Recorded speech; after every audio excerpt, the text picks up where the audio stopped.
Welcome. வாங்க நம்ம இன்னைக்கு இந்த வெயிலுக்கு ஏத்த மாதிரி ஒரு ஜில்லுன்னு ஒரு குளுகுளுன்னு ஒரு மோர் குழம்பு பார்ப்போமா? வெண்டைக்காய் போட்ட மோர் குழம்பு. ஓகேவா? நிறைய பேர் பார்க்குறீங்க. பார்த்துட்டு அத கரெக்ட்டா ஃபுல்லா பார்க்க மாட்றீங்க. ஸ்கிப் பண்ணி விட்டுறீங்க. நான் பேசுறது போர் அடிக்குதா? நிறைய பேர் பார்க்குறீங்க. சப்ஸ்கிரைப் பண்ணலாம், ஒரு லைக் பண்ணலாம். நாங்களும் கொஞ்சம் மெனக்கெட்டு தானே எடுத்து பண்றோம்ல. அதுக்காகவாது கொஞ்சம் சப்போர்ட் பண்ணுங்க. வெண்டைக்காய போட்டு வதக்குங்க. வதக்கிட்டு இருக்கிறப்பயே சைடுல நம்ம அதுக்கு ப்ரிப்பேர் பண்ணிப்போம். தயிர் எடுத்து முன்னாடியே கொஞ்சம் நாளே கொஞ்சம் நல்லா உர ஊற்றிக்கோங்க.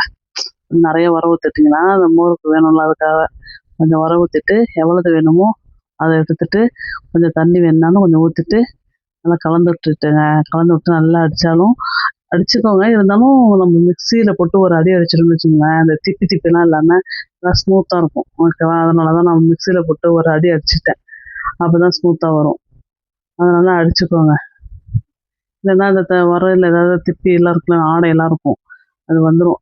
அது அது ஒரு மாதிரி வேற வாயில் வரும்.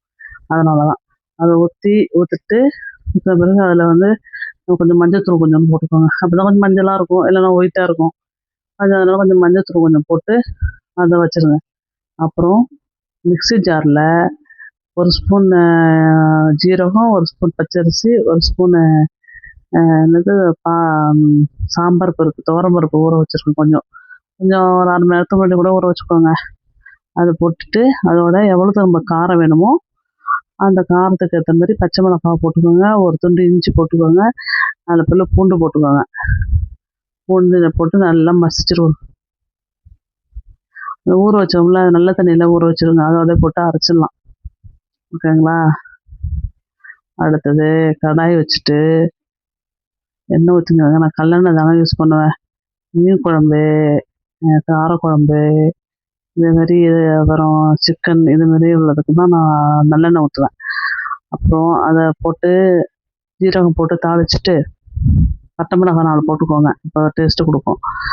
அரைச்சி வச்சுருக்கோம்ல, அதையும் போட்டு கொஞ்சம் கொஞ்சம் போட்டு வதக்கிட்டிங்கன்னா அந்த பச்சை ஸ்மெல்லாம் போயிடும்.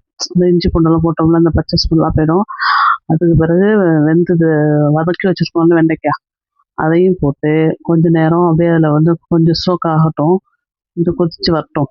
கொஞ்சம் கொதித்து வந்தோடனே, ஏன்னா தயிரை ஊற்றி டக்குன்னு நம்ம கொதிக்க விட்டு வேக வைக்க முடியாது தயிரில். அது ஒரு கொதிக்க வர்றதுக்கு முன்னாடியே நம்ம ஆஃப் பண்ணிடணும். அப்போ தான் நல்லாயிருக்கும். அதனால அன்றைக்கி காராக்கருணை தொட்டுக்கிறதுக்கு காராக்கருணை செஞ்சிருந்தேன். நல்லா இருந்தது. நீங்களும் ட்ரை பண்ணி பார்த்துட்டு எப்படி இருக்குன்னு சொல்லுங்கள். சப்ஸ்கிரைப் பண்ணுங்கப்பா. தேங்க்யூ. பார்த்ததுக்கு ரொம்ப நன்றி.